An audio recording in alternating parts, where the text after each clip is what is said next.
What's up, you guys? My name is Rodney Teasley, and what is good?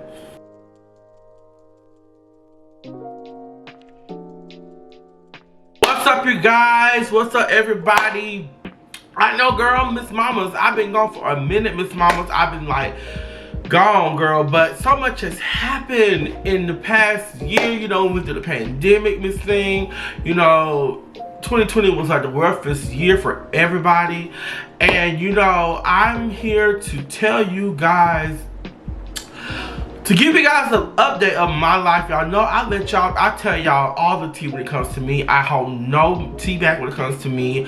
And I feel like I need to update you guys on my life because a lot has happened. We are in the year 2021. My last video was done back in like January of 2020. So I gotta update you guys on the tea. There's so much has happened since then. What I decided to do on this video, I'm just gonna sit here and talk. And you know what, while I'm talking, I've been drinking a little bit of wine.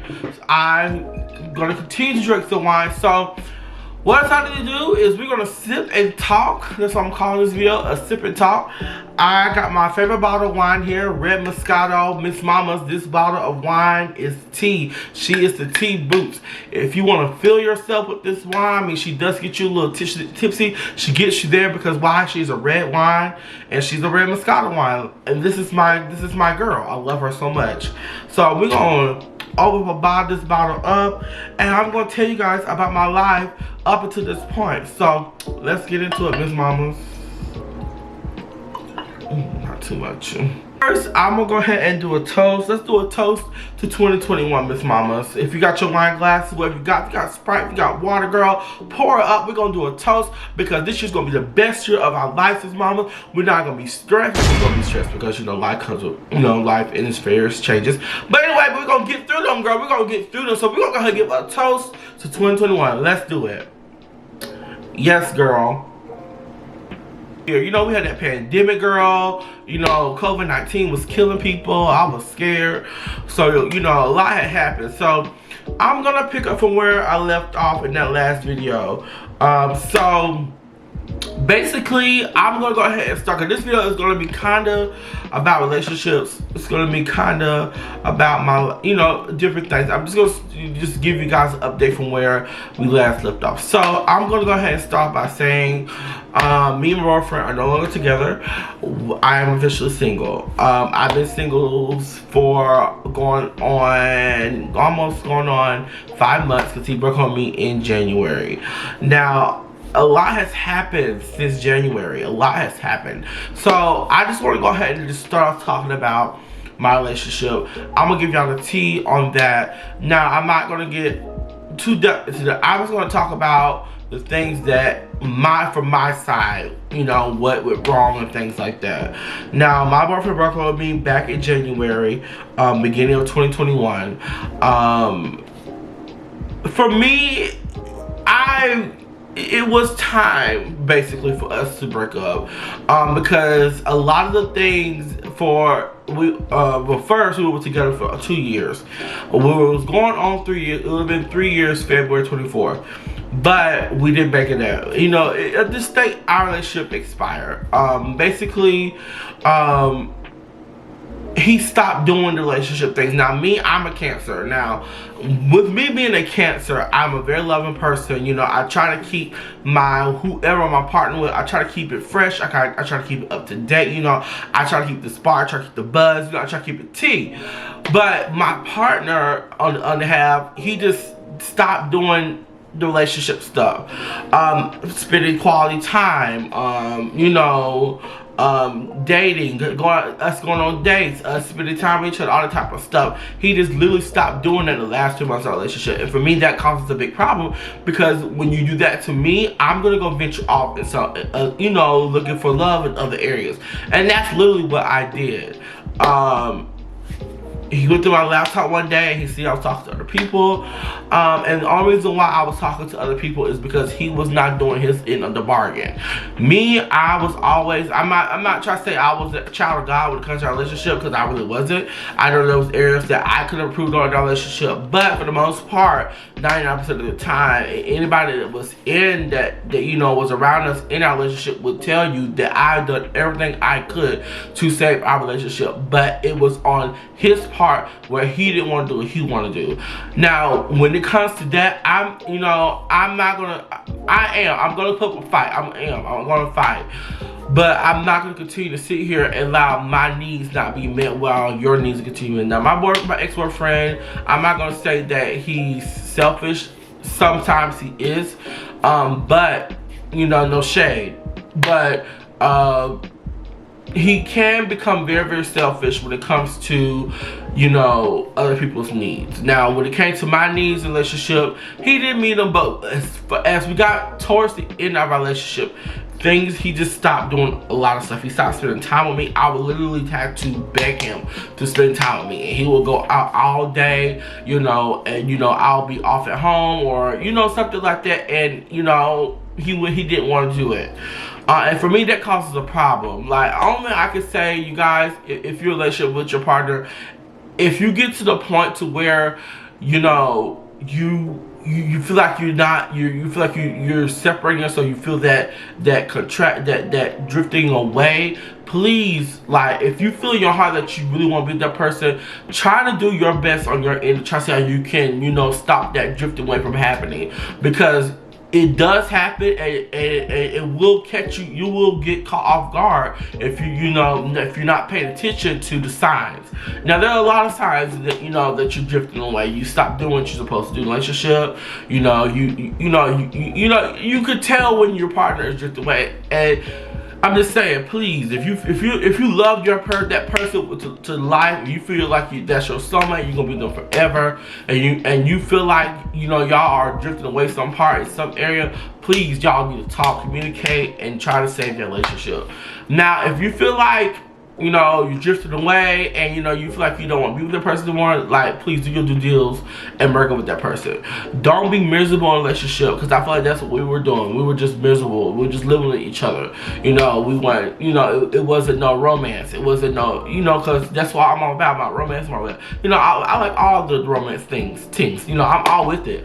All with the random dates, random car trips. I'm all with that tea. I'm all with it. But my partner just didn't see fit to do any of those things anymore, because I don't know, but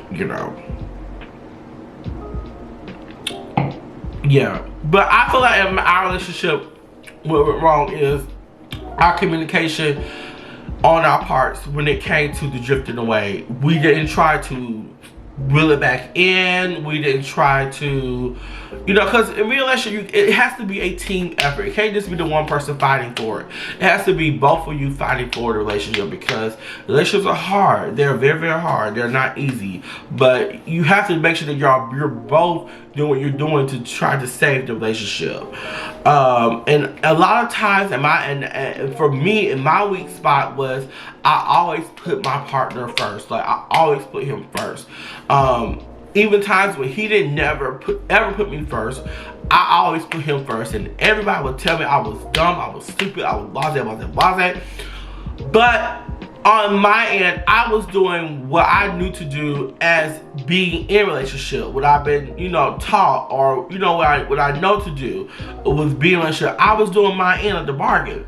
And a lot of people, my friends, will tell me like, you stupid for doing all that. You stupid. Blasé. And they would tell me all this stuff, that why are you still with him? He don't treat you like that. Like, I would explain my relationship to even my therapist even told me that I should be with him, and I stay with him because I loved him. I genuinely, my love never ran out for him. It's just that I done my due deals because he wasn't doing his part of the relationships. That's the only reason why I started talking to other people. But yeah, we stopped talking. And what I find out in just me being single in this time of, you know, not being with anyone, I'm learning to put myself first. That's something I struggle with everything, with friendships, with relationships, everything. I struggle with putting myself first because I'm such a giving person. That's just my weak spot. I've always done that. I always put people before me. It's just that I just somehow always put people before me. I always get the you know, get the kiss ass. You know, I always get the people's ass to kiss because I always put them first. And with, like I said, me being single, I'm learning to put myself first in everything. Now, I'm not talking to anybody at this point in time because I'm really just focusing on myself.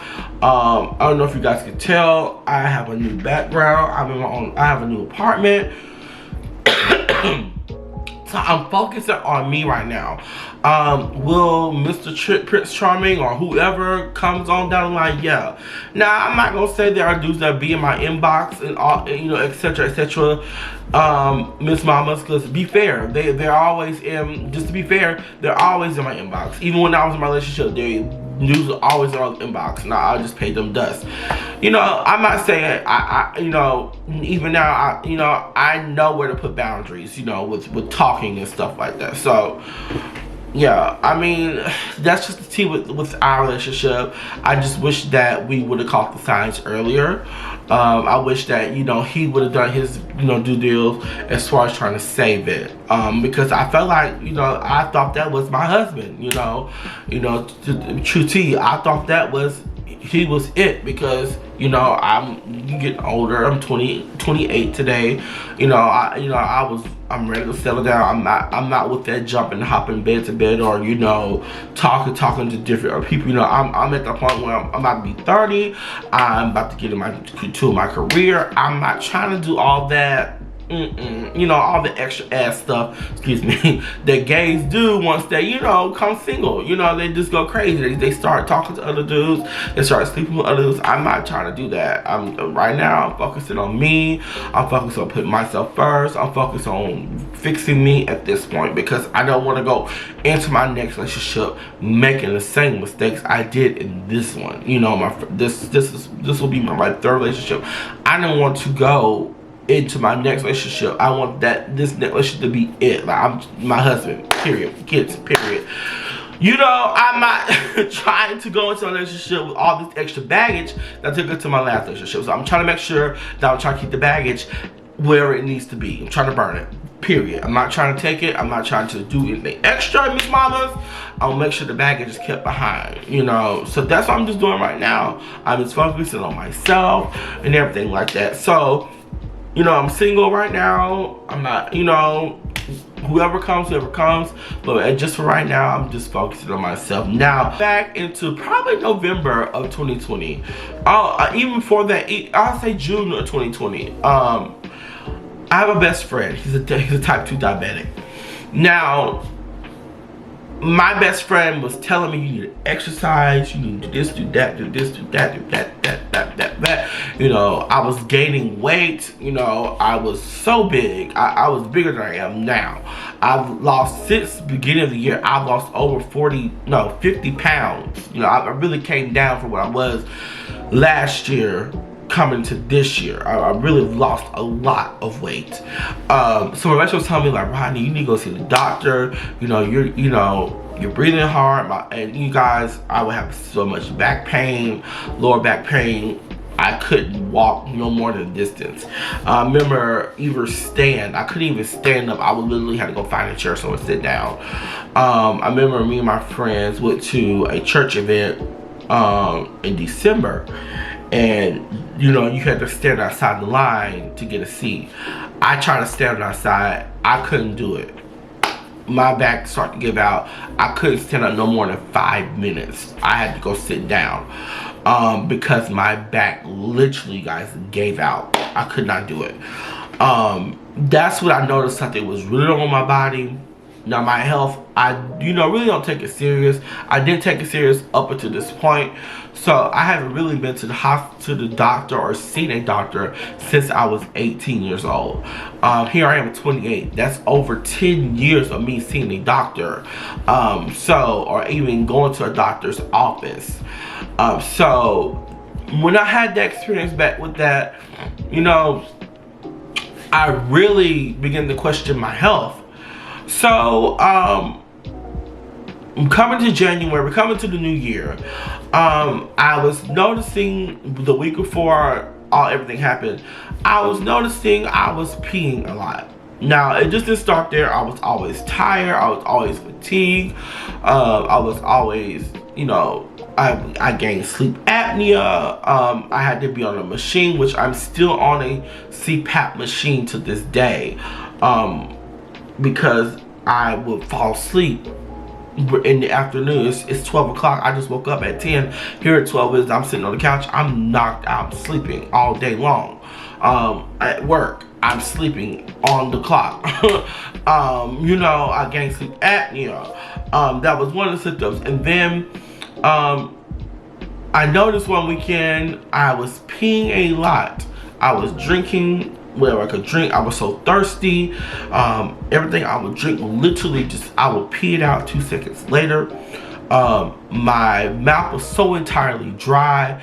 I was like, what the hell is going on with my body? Because I never experienced these symptoms before. I called my best friend. I began to tell him, because he typed it, I bet. I began to tell him some symptoms. He was like, Rodney, you maybe, because he tried to warn me all the way to this point. Rodney, you need to get yourself a shake. I don't want you to like me. He kept trying to tell me that. So I began to tell him my symptoms. He was like, you may be a type 2 diabetic. Maybe it's too late to turn around. So you guys, Saturday, here we are Saturday. It's probably, I think it's January, it's the second week in January, 2021. Me and my friends, we go to this church in Florence. It's 2 hours away. We go there every Sunday. It is Sunday, we go to church. The night before that, I could not sleep because I was peeing every 2 seconds. Every 2 seconds through the night. Even when I would drink water, I was peeing. I literally didn't really even get any type of sleep because I was peeing so much. And my mouth was still extremely dry. I was just doing what I needed to do to keep my mouth, from drying.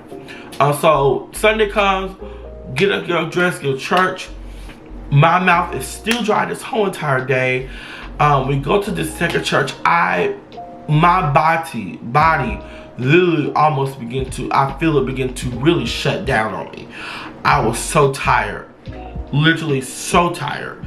And my mouth got even drier than before. And I had to go pee 3 times. So my best friend was like, Rodney, when we get home, you need to go to the emergency room. So you guys, we get back home. It's literally 10 o'clock at night. I went to the emergency room. I was telling the people in the emergency room, I was like, hey, I think I have diabetes because, I've been peeing all day. My mouth is here. My mouth now is extremely dry. I've been tired. I've been very fatigued today. Blase. So they was like, okay, we're gonna run some tests on you, blase. So they run some tests on me. They took blood from me, they took a urine sample from me, and they admit me to the emergency room. So I'm sitting in there and they put me on fluids. Well, before that, my blood sugar, I found out they came back and told me my blood sugar was a 700. That is, I could have ended up in a coma. I could have, literally died with my sugar being that high. I could have been out of here, basically, but thank God, only symptoms I had when I went to the hospital was a dry mouth and just urinating a lot.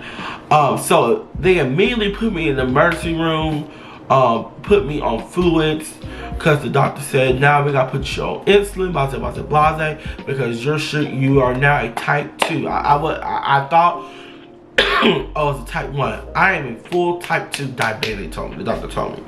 So they admit me to a room. I stay into the hospital for about a week. Now, I'm gonna stop right here in the middle while I'm in the hospital. Okay, so I'm in the hospital. It's about Wednesday. I think it's Tuesday. I told my boyfriend at the time, I was like, hey, you know, can you bring my laptop up to work up here? Because, you know, I should have grabbed all my stuff before I went to the hospital. We'd probably still be there today if, I don't know. But anyway, I told him to bring my laptop. So he was like, so you've been telling other dudes that you're not with me or stuff like that? He was like, you know, you've been telling them that you're not in a relationship with me, you know, and, you know, it's over. Like, I don't want to be with you no more. I'm just gonna break up with you. Literally just like that. I'm in a hospital, guys. Now, this is all shade to him, because I haven't really talked to him about this, and maybe I need to, because, you know, he's in a court. I don't know. I just think I'm not saying he's trash, but that was a trash move. If it would have been me, I would have never, while somebody's in the hospital fighting for their life, break up with someone. I would never do that. I would wait till that person gets out the hospital to break the news to them. I would never do that. And for him to do that to me, that was like a kiss. Like, that was like him, like, burning, like, literally, like, I don't know, like, that was like him, like, just like shooting me in the chest. Because he broke up with me while I'm in the hospital. Like, I was so shocked that he would do that to me, because me, I would never do that to him. If he was in the hospital, I would have never done that to him. I would wait until he got better or whatever, to break the news to him. But while I'm in the hospital, you guys, he broke up with me, and that, to this day, that still bothers me, because, you know, why would you do that? why would you break the news to me while I'm trying to get better in the hospital? Like I would never, ever, ever, ever, ever do that to anybody or to him. Literally, that just literally broke me down. Like, I was literally, after that happened, my sugar literally rose up to a 600. Before they came in, for all this happened, my sugar was almost down to like a 300. Once he brought that news to me that when he said he broke up with me, that rose my sugar level to a 600. They immediately had to put me back on fluids to bring my sugar down. Which I am, to this day, like, why? Why would you do that? You know, but people are different, and, you know, I'm not saying I forgave him for this, because that, to me, that really hurt me, that, you know, you do me like that, because that's just wrong. And everybody I've told this to, they just like, you know, that's just very selfish, and that's just very, very wrong. Like, to break up with somebody while they're in the hospital fighting for their lives, literally fighting for my life, trying to bring my sugar down so I can go home, and you break up with me. That was just completely wrong to me. But neither here nor there. That happened. The doctor said, we're gonna put you on 2 insulins, because I'm now a type 2 diabetic, you guys. So they put me on insulin, you guys. I was taking, when I left that hospital, they put me on 50 units of insulin. I was taking 50 units in the morning, and then throughout the day, I would take insulin before I eat my meals. That's breakfast, lunch, and dinner. That's 3 shots. That's 3 shots of insulin before each meal. That's 50 units. That's over, what, 400 units of insulin in a day. You know, because my sugar, it was just fluctuating every time I would check it, and it was trying to find some way to bring you know, send me home with the right insulin stuff down. So I got discharged on Thursday. That's all I really want to talk about now. My life now. That's it, Miss Mamas. That's it. Like, I'm good. I am bought new lighting. I have a new camera. As you can tell by the quality is T, Miss Mamas. This lighting is T. So, you know, I am going to do more content. I have a lot of ideas coming forth, you guys. I'm going to do a lot of new stuff on my channel. So if you did like this video, Miss Mamas, you know I'm going to say, girl, go ahead and hit the subscribe button, sis. Also, if you did like this video, go ahead and give it a big old thumbs up. Also, turn that bell on, sis. That notifies you every single time I have a new video out. And that is it for this week's video, guys. Let's go ahead again, take a sip of wine. And I will see you guys on the next video. Bye. And I'm thinking I'm ashy, so hold on 1 second. Girl, I'm ashy. Girl, I stay ashy.